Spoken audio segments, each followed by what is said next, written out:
എല്ലാവർക്കും നമസ്കാരം. പുതിയൊരു വീഡിയോയിലേക്ക് എല്ലാവർക്കും സ്വാഗതം. ഇന്ന് ഞാൻ തക്കാളി വെച്ചിട്ടുള്ള നല്ലൊരു റെസിപ്പിയാണ് നിങ്ങളുമായിട്ട് ഷെയർ ചെയ്യുന്നത്. നമുക്കറിയാം, നമ്മുടെയൊക്കെ വീടുകളിലൊക്കെ ഇഷ്ടംപോലെ തക്കാളിയൊക്കെ ഉള്ള സമയമുണ്ട്. അതായത് വിലക്കുറവുള്ള സമയത്ത് നമുക്ക് ഇഷ്ടംപോലെ തക്കാളിയൊക്കെ മേടിക്കാം. ആർക്കും അന്നേരം ഒരു മീച്ചൊന്നുമില്ല അല്ലേ. അപ്പോൾ നമുക്ക് ഹോസ്റ്റൽ കുട്ടികൾക്കും അതുപോലെ നമ്മുടെ വീടുകളിൽ നിന്നൊക്കെ മാറി നിൽക്കുന്നവർക്കും അല്ലെങ്കിൽ തന്നെ നമ്മുടെ വീട്ടിലൊക്കെ ഇങ്ങനെ ഒരു അച്ചാറിട്ട് വെക്കുകയാണെങ്കിൽ നമുക്ക് ദോശ, ഇഡ്ഡലി, ചപ്പാത്തി അതിനെല്ലാം കഴിക്കാൻ പറ്റിയ നല്ല കിടിലിനൊരു അച്ചാറിൻ്റെ റെസിപ്പിയാണ് ഞാൻ കാണിക്കുന്നത്. അപ്പോൾ അതിനുവേണ്ടി ഞാനിവിടെ 1 കിലോ തക്കാളിയാണ് എടുത്തിരിക്കുന്നത്. അത് നന്നായിട്ട് കഴുകി വെള്ളമെല്ലാം തുടച്ച് കട്ട് ചെയ്തെടുത്തിട്ടുണ്ട്. ഇനി ഒരു കുക്കറിലേക്ക് നല്ലെണ്ണയാണ് 2 ടേബിൾ സ്പൂൺ നല്ലെണ്ണ ഒഴിച്ചു കൊടുക്കുന്നുണ്ട്. ഒഴിച്ചു കൊടുത്തതിന് ശേഷം ഇതുപോലെ കട്ട് ചെയ്ത തക്കാളിയൊക്കെ ഇതിനകത്തേക്കൊന്ന് ഇട്ട് കൊടുക്കണേ. അതിനകത്തേക്ക് ഇട്ട് കൊടുത്തതിന് ശേഷം ഒരു 3-4 അല്ലിയാണ്, ചുളയല്ല, 3-4 അല്ലി വെളുത്തുള്ളിയും കൂടെ അതിൻ്റെ കൂടെ ചേർക്കുക. പിന്നെ ഒരു നാരങ്ങയുടെ വലുപ്പത്തിൽ കുറച്ച് കുരുവെല്ലാം കളഞ്ഞതിന് ശേഷം വാളംപുളിയാണ്, അതും ഇതിൻ്റെ കൂടെ ചേർത്ത് കൊടുക്കുക. വെള്ളം ഒന്നും ഒട്ടുമേ ഒഴിച്ചു കൊടുക്കണ്ട കേട്ടോ. എന്നിട്ട് നന്നായിട്ടൊന്ന് ഇളക്കി നമുക്കൊന്ന് കുക്കറിൻ്റെ അടപ്പ് വെച്ച് അടച്ച് ഒരു 3 വിസിൽ വരുന്നത് വരെ ഒന്ന് ലോ ടു മീഡിയം ഫ്ലെയിമിലൊന്ന് കുക്ക് ചെയ്തെടുക്കണം. 3 വിസിൽ വന്നതിന് ശേഷം നമുക്ക് ഇത് തുറന്ന് നോക്കാം. തണുക്കാൻ വെച്ചതിന് ശേഷം അതിൻ്റെ സ്റ്റീമെല്ലാം ഇപ്പോൾ പോയിട്ടുണ്ട്. ഇനി നമുക്ക് തുറന്ന് നോക്കാം. തക്കാളിയിലെ വെള്ളം എല്ലാം കൂടെ ഇറങ്ങിയിട്ട് അതിനകത്ത് കണ്ടോ ഒരുപാട് വെള്ളമുണ്ട്. ഇനി നമുക്ക് കുറച്ച് സമയം ഒന്ന് ഹൈ ഫ്ലെയിമിലിട്ട് ഈ വെള്ളം ഒന്ന് വറ്റിച്ചെടുക്കണം. കുറച്ച് സമയം ഇതുപോലെ അങ്ങ് ഫ്ലെയിമിൽ ഇട്ട് കൊടുത്താൽ മതി. അപ്പോൾ ഇത്രയും വെള്ളം വേണ്ട, നമുക്ക് കുറച്ച് വെള്ളം ഒന്ന് വറ്റിച്ചെടുക്കണം. അപ്പോൾ അടി കട്ടി കൂടുതലാണെങ്കിൽ കട്ടി കുറഞ്ഞൊരു പാത്രത്തിലേക്ക് ഒഴിച്ചു കൊടുത്താൽ മതിയാവും. അപ്പോൾ പെട്ടെന്ന് അങ്ങോട്ട് വറ്റി വരും. അപ്പോൾ ഇതാ ഒരുമാതിരി വെള്ളമൊക്കെ കുറച്ച് കുറഞ്ഞിട്ടുണ്ട്. അപ്പോൾ ഇതാ വെള്ളമൊക്കെ ആവശ്യത്തിന് കുറഞ്ഞിട്ടുണ്ട്. ഇനി നമുക്കിതൊന്ന് മാറ്റി വെക്കാം. ഗ്യാസ് ഓഫ് ചെയ്ത് തണുക്കാൻ വേണ്ടി മാറ്റി വെക്കാവേ. തണുക്കാൻ വേണ്ടി മാറ്റി വെച്ചതിന് ശേഷം നമുക്കത് മിക്സിയിൽ നന്നായിട്ട് അരച്ചെടുക്കണം. ആ സമയത്ത് ഇതുപോലെ ഒരു കടായി വെച്ചിട്ട് അതിനകത്തേക്ക് 2 ടേബിൾ സ്പൂൺ നല്ലെണ്ണ ഒഴിച്ച് കൊടുക്കുന്നുണ്ട്. അതിനകത്തേക്ക് 1 സ്പൂൺ കടുകാണ് ഇട്ട് കൊടുത്തിരിക്കുന്നത്. കടുകൊന്ന് നന്നായിട്ട് പൊട്ടി വന്നതിന് ശേഷം 1 സ്പൂൺ ഉഴുന്നാണ് ചേർത്ത് കൊടുത്തിരിക്കുന്നത്. നമുക്കിത് നല്ലെണ്ണയിലൊക്കെ ഉണ്ടാക്കി വെക്കുകയാണെങ്കിൽ ഒരു 5-6 മാസത്തിന് കേടുകൂടാതിരിക്കും. വെളിച്ചെണ്ണയിൽ ഉണ്ടാക്കുമ്പോൾ അറിയാലോ പെട്ടെന്ന് തന്നെ കേടാവും. അപ്പം കുറച്ചൊക്കെ ഉണ്ടാക്കുകയാണെങ്കിൽ വെളിച്ചെണ്ണയിൽ ഉണ്ടാക്കാം. രുചി കൂടുതൽ വെളിച്ചെണ്ണയിലാണെങ്കിലും നമുക്ക് കുറച്ച് കാലം കൂടുതൽ ഇരിക്കണമെങ്കിൽ നല്ലെണ്ണയിൽ തന്നെ ഉണ്ടാക്കണേ. അപ്പോൾ ഉഴുന്ന് ഒന്ന് കളർ ചേഞ്ചൊക്കെ ആയി വരുമ്പോഴത്തേനും ഒരു 10 അല്ലി വെളുത്തുള്ളിയാണ് ഞാൻ ചതച്ചെടുത്താണ്. അരകല്ലയിലോ ഇടികല്ലയിലോ വെച്ചിട്ടൊന്ന് ക്രഷ് ചെയ്തെടുക്കുക നന്നായിട്ട്. ഇതിനെ അരയ്ക്കുന്നില്ല, അപ്പോൾ നന്നായിട്ടൊന്ന് ക്രഷ് ചെയ്ത് തന്നെ എടുക്കണം. അതിൻ്റെ ആ ഒരു ഫ്ലേവറൊക്കെ ഇതിലേക്കൊന്ന് കിട്ടാൻ വേണ്ടിയാണ് ക്രഷ് ചെയ്തെടുക്കുന്നത്. വെളുത്തുള്ളി ഇതുപോലെ ഇട്ട് നന്നായിട്ടൊന്ന് കളർ ചേഞ്ച് വരുന്നത് വരെ നമുക്കൊന്ന് ഇളക്കി കൊടുക്കണം. അല്ലെങ്കിൽ അതിൻ്റെ പച്ചച്ചോപ്പ് ഒക്കെ കിട്ടുമ്പോൾ ഒരു ടേസ്റ്റ് കാണത്തില്ല. ആ പച്ചച്ചോപ്പ് ഇന്ന് മാറി വരണം.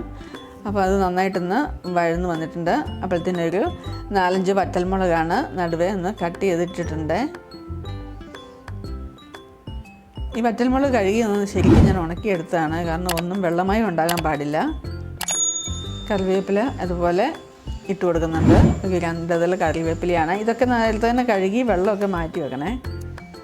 ഉണങ്ങിയതിന് ശേഷം വേണം ഇട്ട് കൊടുക്കാൻ. പിന്നെ 1 സ്പൂൺ മല്ലിപ്പൊടിയാണ് ചേർത്ത് കൊടുത്തിരിക്കുന്നത്. പിന്നെ ഒരു 1.5 ടേബിൾ സ്പൂൺ മുളക് പൊടിയും കൂടെ ചേർത്ത് കൊടുക്കുന്നുണ്ട്. കാശ്മീരി മുളകും എരിവുള്ള മുളകും കൂടെ കൂട്ടിയാണ്. പിന്നെ ഒരു 1/4 ടീസ്പൂൺ മഞ്ഞൾപ്പൊടിയും കൂടെ അതും കൂടെ ചേർത്ത് കൊടുത്ത് നന്നായിട്ടൊന്ന് പച്ചമണം പോകുന്നത് വരെ ഞാൻ ഗ്യാസ് ഓഫ് ചെയ്തിട്ടാണ് ഇട്ട് കൊടുത്തിരിക്കുന്നത്. ഒന്ന് വഴറ്റിയെടുക്കുക.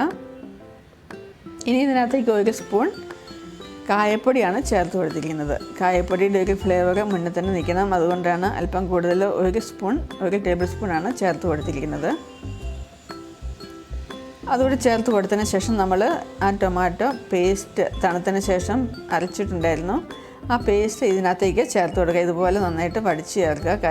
വെള്ളമൊന്നും ചേർത്ത് ഇതിനകത്ത് മിക്സ് ആക്കരുത്. മിക്സിയുടെ ജാറ് കഴുകി ഒഴിക്കരുത്. അത് നന്നായിട്ടൊന്ന് സ്പൂൺ കൊണ്ട് എന്തെങ്കിലും ഒന്ന് വടിച്ചെടുത്താൽ മതിയാവും.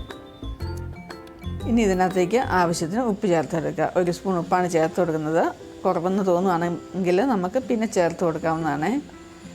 ഇനി ഇതെല്ലാം കൂടെ ചേർത്ത് കൊടുത്തതിന് ശേഷം നമുക്ക് നന്നായിട്ടിത് ഒന്ന് മിക്സ് ചെയ്ത് നന്നായിട്ട് വഴറ്റി എണ്ണയൊക്കെ തെളിയുന്നിടം വരെ നന്നായിട്ട് വഴറ്റിയെടുക്കണം. ഇതിൻ്റെ കളർ ചേഞ്ചൊക്കെ ആയി നല്ല റെഡ് കളർ വരും. അപ്പോൾ ഇതിനകത്ത് എണ്ണയൊക്കെ തെളിയുന്നത് വരെ നമുക്കൊന്ന് വഴറ്റി കൊടുക്കണം കേട്ടോ. ഉപ്പൊരു ലേശം കുറവായിട്ടാണ് തോന്നിയത്, ഒരല്പം ഉപ്പും കൂടെ ഞാൻ ചേർത്ത് കൊടുക്കുന്നുണ്ട്. അതുകൂടെ ചേർത്ത് കൊടുത്ത് ഇനി നന്നായിട്ട് ഇളക്കിക്കൊണ്ടിരിക്കുക. കുറച്ച് സമയം ഇളക്കണം കേട്ടോ. ഇതിൻ്റെ ആ ഒരു എല്ലാത്തിൻ്റെയും പച്ചച്ചൊവ്വയെല്ലാം മാറി ഇതുകൊണ്ട് ഇതുപോലെ കുമളയൊക്കെ വരുന്നുണ്ട്. ഇതുപോലെ ആ ഒരു ഇതിനകത്തുള്ള വെള്ളത്തിൻ്റെ ജലാംശം എല്ലാം നന്നായിട്ട് ഇതിനകത്ത് ഗ്യാസിൽ കിടന്ന് വെന്ത് വറ്റി വരണം. ഇപ്പം കുറച്ചും കൂടെ ഒന്ന് വറ്റി വന്നിട്ടുണ്ട്.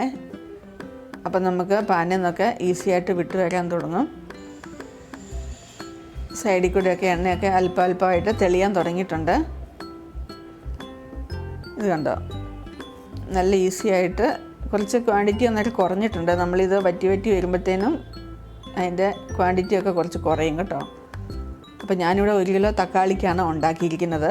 ഉണ്ടാക്കി വരുമ്പോൾ കുറച്ച് അതിൻ്റെ പകുതിയോളം നമുക്ക് കിട്ടത്തുള്ളൂ. അപ്പോൾ ഇതുപോലെ വറ്റി വരുമ്പം ഇങ്ങനെ ആയിരിക്കും ഉണ്ടാവുക. ഇപ്പം നല്ല ഒരു എന്താ പറയുന്നത്, എണ്ണയെല്ലാം തെളിഞ്ഞിട്ട് നമ്മളിങ്ങനെ ഇളക്കുമ്പോൾ അങ്ങ് നല്ല ഹലുവയൊക്കെ ഒഴുകി പോകുന്ന പോലെ അതുപോലെ ഒരു ഫീൽ ചെയ്യും നമുക്ക്.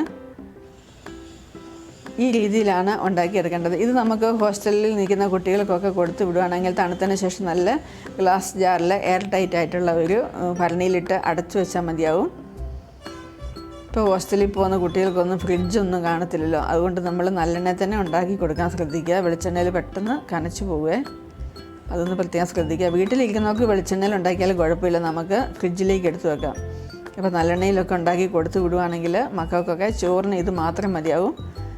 ഒരു പുളിയും ഇതിൻ്റെ ഒരു ചെറിയൊരു മധുരവും എല്ലാം കൂടി ആകുമ്പം നല്ല ടേസ്റ്റാണ്. പുളി അല്പം നമുക്ക് കൂടുതലായിട്ട് തോന്നുവാണെങ്കിൽ ഒരു 1/2 സ്പൂൺ പഞ്ചസാര കൂടെ ചേർത്ത് കൊടുക്കാവുന്നതാണ്. അപ്പോൾ നന്നായിട്ട് ഇത് വന്നിട്ടുണ്ട്. അപ്പോൾ ഇത്രയേ ഉള്ളൂ. വളരെ സിമ്പിളായിട്ട് തക്കാളിയൊക്കെ വില കുറഞ്ഞ് കിട്ടുന്ന സമയമുണ്ട്. അപ്പോൾ ഒരു 2-3 കിലോ തക്കാളിയൊക്കെ മേടിച്ചിട്ട് ഇതുപോലെ ഉണ്ടാക്കി വെക്കുകയാണെങ്കിൽ കുറച്ച് കാലം നമുക്ക് സൂക്ഷിച്ച് വെക്കാവുന്നതാണ്.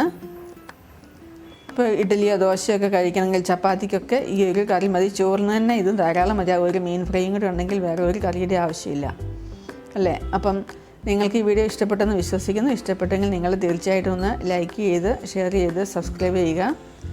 പിന്നെ നിങ്ങളുടെ പ്രിയപ്പെട്ടവരിലേക്കൊക്കെ എത്തിക്കുക. എന്താണേലും തീർച്ചയായിട്ടും ഈ ഒരു പുളിയും എരിവും എല്ലാം കൂടെ കൂടിയ ഒരു ചട്നി എന്ന് വേണേൽ പറയാം.